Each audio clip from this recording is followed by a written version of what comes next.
sehebat apapun hikmat seseorang, kebijaksanaan seseorang tidak dapat melebihi hikmat dan kebijaksanaan Tuhan.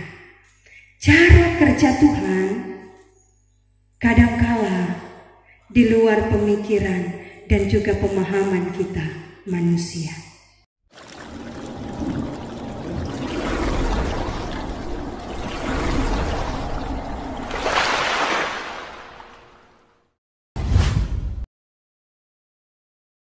Salam sejahtera bagi torong semua, shalom. Damai di hati. Puji Tuhan, luar biasa hari yang Tuhan jadikan bagi torong semua saat ini. Dan betapa senangnya karena ternyata di dalam dipadati.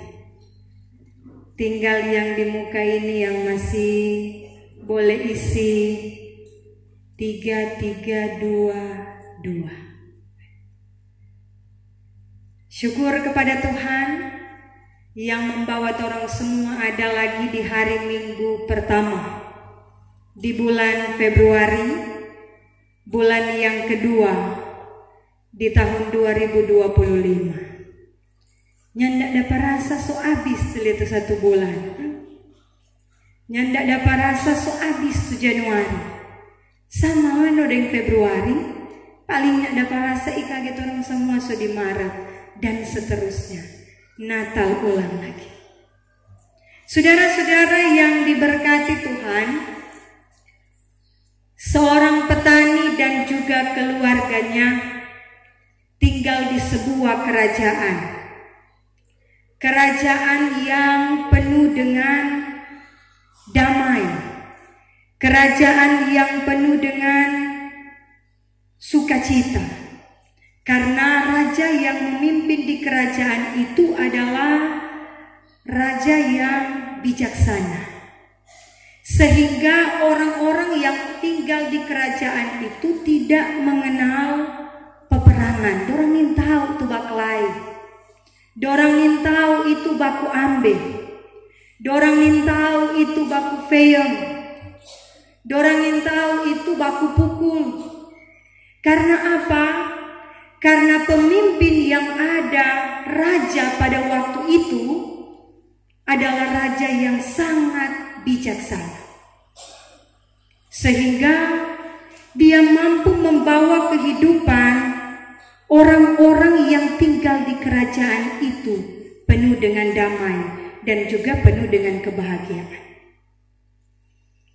Satu kali petani ini hendak melakukan tanggung jawabnya di kebun.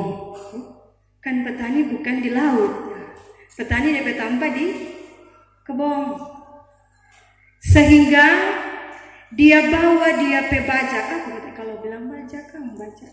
Yang dia pakai iya, babongkar-bongkar tanah kan. Dia bawa DP bajak, kemudian dia bawa DP kerbau.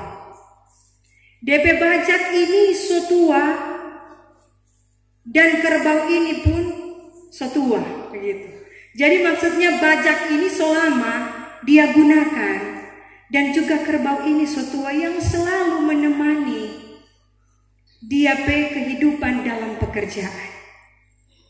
Sehingga ketika dia sampai di DP tanpa DP kebun, dia mulai membayangkan. Dia bilang, kita pe harta paling berharga ternyata adalah ini dua. Bajak ini dan juga kerbau.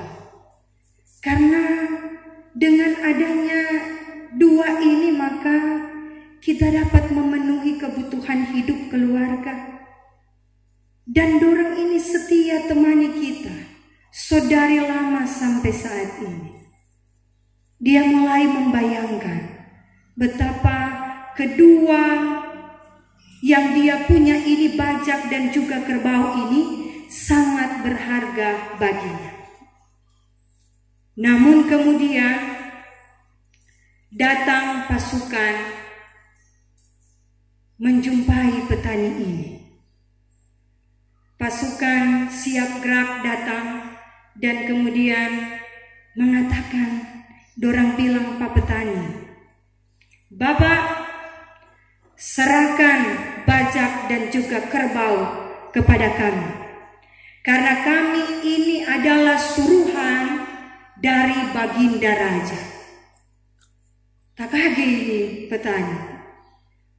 Baru kita ada bayangkan bilang bahwa ini dua ini berharga bagi kita. Siapa orang mau ambil?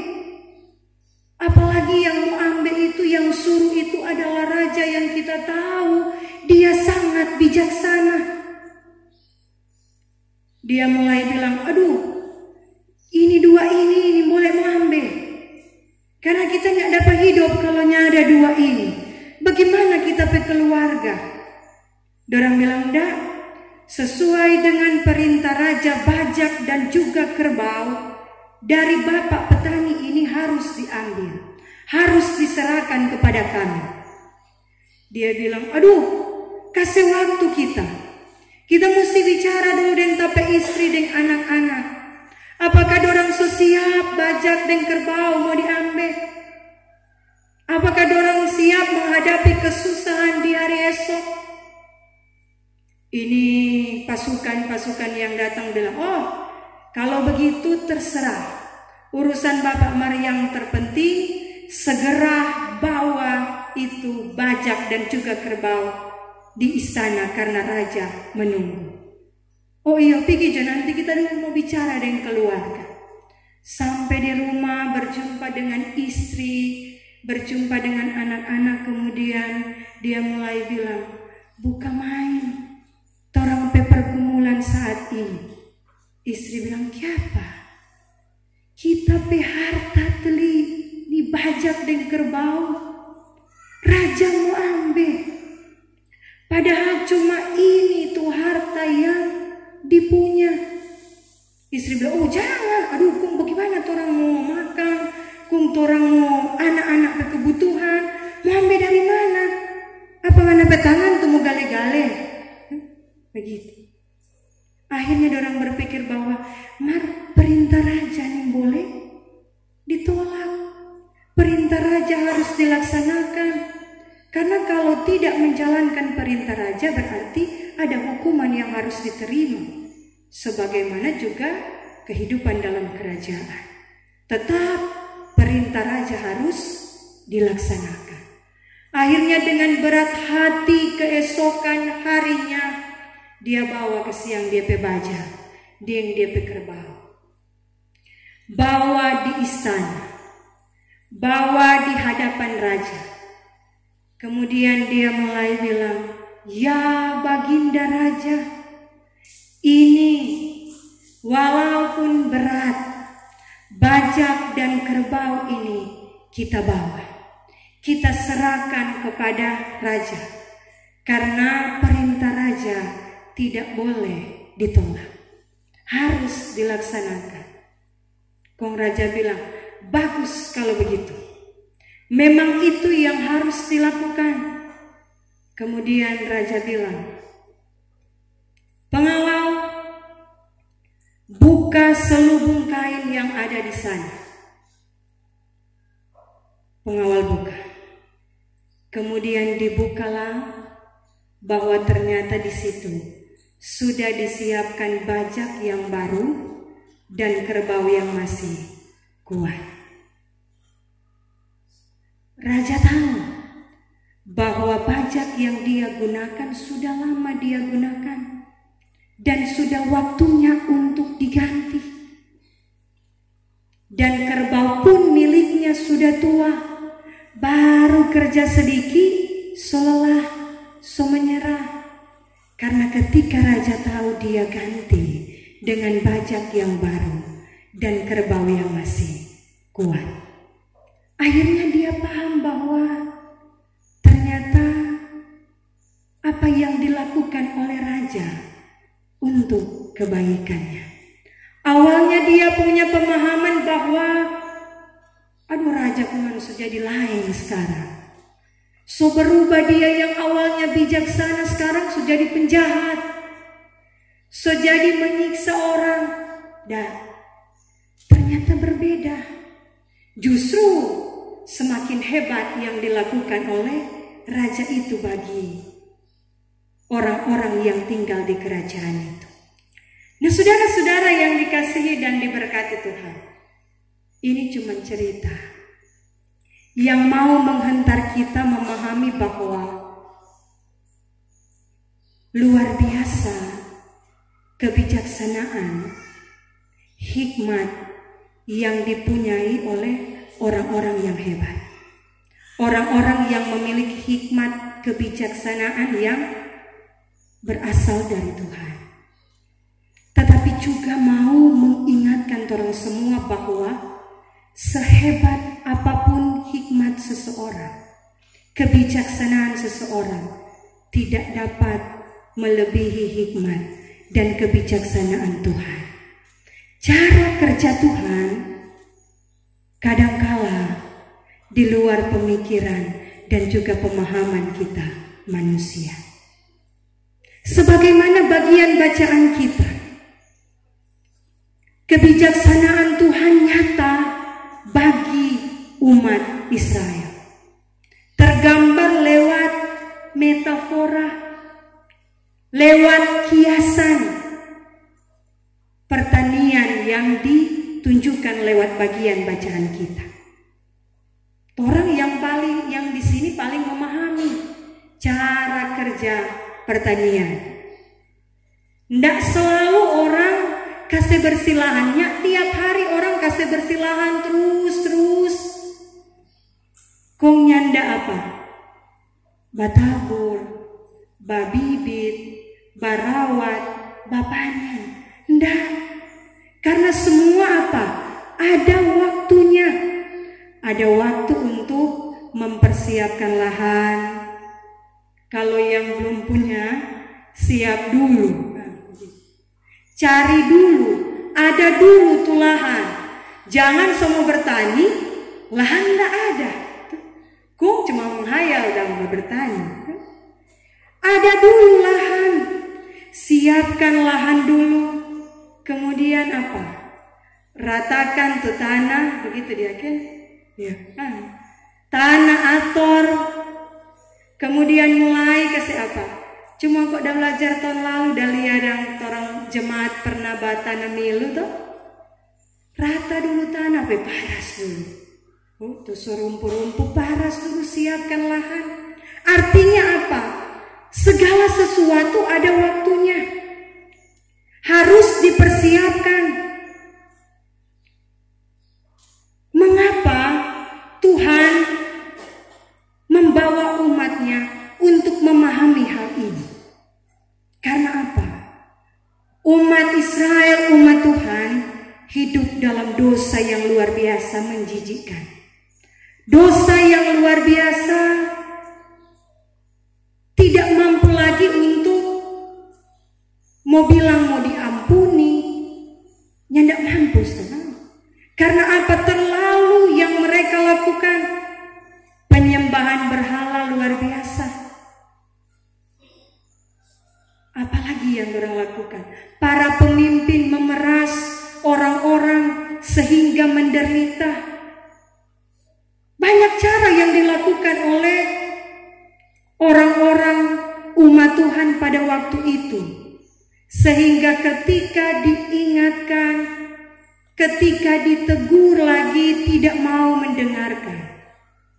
Maka firman ini ada bagi mereka lewat Nabi Yesaya. Awalnya Yesaya bilang, pasang telinga, dengar baik-baik. Karena apa? Pada waktu itu umat tidak mau lagi mendengarkan suara kenabian, tidak mau lagi mendengarkan hal-hal yang diperintahkan oleh Tuhan. Dorang lebih mengeraskan hati, lebih suka iko dorang kemauan sendiri. Sehingga di pembukaan Yesaya sampaikan, pasang telinga, dengar baik-baik ini firman. Firman yang mengatakan bahwa umat Tuhan harus hidup jauh dari perbuatan dosa. Firman yang mau mengingatkan bahwa sok keterlaluan tu perbuatan babale, supaya umat tidak akan menerima hukuman. Karena ini jelas, firman mengatakan kalau yang tetap bertahan dalam dosa akan menerima hukuman, tetapi yang hidup berbalik kepada Tuhan akan menerima keselamatan. Ini firman. Karena itu firman mengatakan, mari kita baca. Setiap harikah orang membajak, mencangkul dan menyisir tanahnya untuk menabur? Bukankah setelah meratakan tanahnya ia menyerahkan jintan hitam dan menebarkan jintan putih, menaruh gandum berjajar dan jelai pada tempatnya dan sekoi di pinggirnya? Ia telah diajari cara yang tepat dan diberi petunjuk oleh Allahnya. Umat Tuhan memahami waktu itu bahwa sekalipun dorang hidup dalam dosa, dorang ini adalah kesayangan Tuhan. Dorang ini adalah umat yang Tuhan sayangi, yang Tuhan Allah tidak akan murka sekalipun ada dalam kehidupan yang penuh dengan dosa. Namun ternyata Tuhan bilang, biarpun kita sayang Moni, biarpun Moni ini umat kepunyaan, kecintaan, tetapi ketika hidup dalam dosa akan menerima hukuman. Karena penghukuman itu berlaku bagi segala bangsa. Semua yang berbuat kejahatan, yang menyakiti Tuhan akan menerima penghukuman. Karena itu dikatakan jintan hitam, jintan putih. Karena kalau jintan hitam itu bagian obat-obat, jintan putih bumbu-bumbu dapur, gandum, jelai dan sebagainya. Bermacam-macam mau memberi tanda arti bahwa umat Tuhan itu adalah segala bangsa. Semua yang ada bukan cuma umat Israel, juga mau menunjukkan bahwa ternyata dalam kehidupan umat memang harus berserah penuh kepada Tuhan. Diberikan pilihan oleh Tuhan lewat Nabi Yesaya bahwa mau hidup dalam kehidupan yang mana? Hidup yang memuliakan Tuhan, hidup benar di hadapan Tuhan, atau justru berbalik? Hidup memberontak, tetap hidup memberontak dan hidup jauh dari Tuhan. Kalau umat hidup memilih hidup dengan Tuhan, maka sekalipun diproses dalam kehidupan, tetapi satu waktu akan menerima setiap kebaikan dari Tuhan. Firman yang dibaca saat ini, orang lihat di ayat selanjutnya. Apakah gandum diirik sampai hancur? Tentu saja tidak. Orang tidak terus-menerus menebannya sampai hancur.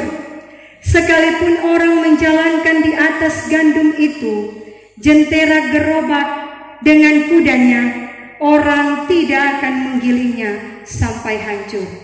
Begitupun dengan tangan Tuhan. Ketika orang diproses Tuhan dengan berbagai kehidupan, ternyata bukan untuk menghancurkan kita, bukan semata untuk menyakiti kita, tetapi sebenarnya semua itu untuk membentuk kita, supaya kelihatan mana yang setia, mana yang taat, mana yang menyakiti Tuhan, mana yang mendukakan Tuhan, mana yang tidak setia, sebagaimana dengan umat Tuhan. Peringatan ini ada bagi umat Israel, sehingga ketika firman disampaikan, ada yang setia, ada yang tidak. Yang tidak, maka dibawalah mereka ada dalam pembuangan. tetapi yang setia tetap menerima janji Tuhan. Hidup kita dipenuhi dengan berbagai proses. Nyandak gampang, nyandak mudah. Namun satu yang pasti, orang yang bertahan sampai pada tamatnya, dialah yang akan menikmati janji Tuhan itu. Hari ini kita dibentuk. Hari ini kita diberi pergumulan kehidupan yang luar biasa. Rasa-rasanya tidak mampu, rasa-rasa mau menyerah. Tapi ternyata pergumulan, persoalan, tantangan kehidupan seperti firman bilang, dipukul dengan tongkat, firman katakan, bukan untuk menghancurkan. Memang ketika diproses sakit, ternyata bukan untuk menghancurkan, tetapi untuk semakin membuktikan keberimanan kita kepada Tuhan. Ketika kita dibentuk, ketika kita diproses, Tuhan minta jangan pernah protes, tetapi jalani. Karena Dia ada bukan untuk menghancurkan hidup manusia, tetapi Dia ada untuk menyelamatkan. Hikmatnya, kebaikannya, kebijaksanaannya selalu Dia nyatakan bagi orang-orang percaya. Dia tidak pernah salah membawa kita. Dia tidak pernah salah membawa hidup kita sejauh ini. Tuhan tidak pernah gagal dalam hidup orang semua. Tuhan selalu memberi pertolongan manakala orang membutuhkan. Jangan pernah mengeraskan hati sebagaimana umat Israel, supaya bukan pembuangan, bukan kebinasaan yang orang terima, melainkan keberkatan, tetapi juga keselamatan. Bawa hidup kita untuk semakin dekat dengan Tuhan. Bawa hidup kita untuk semakin mencintai Tuhan. Karena sekarang orang susah lebih susah. Orang banyak doi, yang lebih banyak doi. Artinya kehidupan semakin membawa orang untuk mengejar segala sesuatu dan membuat orang semakin individualistis, semakin mementingkan kepentingan diri sendiri. Bagaimana cara supaya kita bahagia? Cuma kita keluarga, dan mengabaikan orang lain. Tetapi juga membawa orang untuk memahami bahwa sekarang mau mencari apapun soleh setengah mati. Orang yang berusaha sekarang sebanyak sekali DP saingan. Mau jual apa kaget orang lagi ikut, lebih banyak begitu. Sama dengan batanam-batanam kan? Awalnya tanam milu apa semua serta ada perkembangan lagi, berubah lagi. Tetaplah setia dengan kehidupan kita saat ini. Tetaplah rajin, tetaplah taat. Jangan pernah berubah menjadi orang-orang yang malas. Semakin rajin, semakin bijaksana kita menjalani hidup yang Tuhan percayakan bagi orang semua. Semakin bersandar, semakin berserah, dan semakinlah kita taat kepada Tuhan. Maka langkah hidup kita akan dijaga Tuhan dengan sempurna. Saat ini kita bergumul, berdoalah supaya setiap pergumulan persoalan kita ditolong Tuhan. Kita dimampukan untuk menghadapi, menjalani kehidupan yang Tuhan anugerahkan bagi orang semua. Februari menjadi bulan penuh berkat bagi orang. 2025 pun menjadi tahun penuh berkat bagi orang semua. Sehat, kuat, terlebih berkat-berkatnya disiapkan bagi orang semua bersama keluarga masing-masing.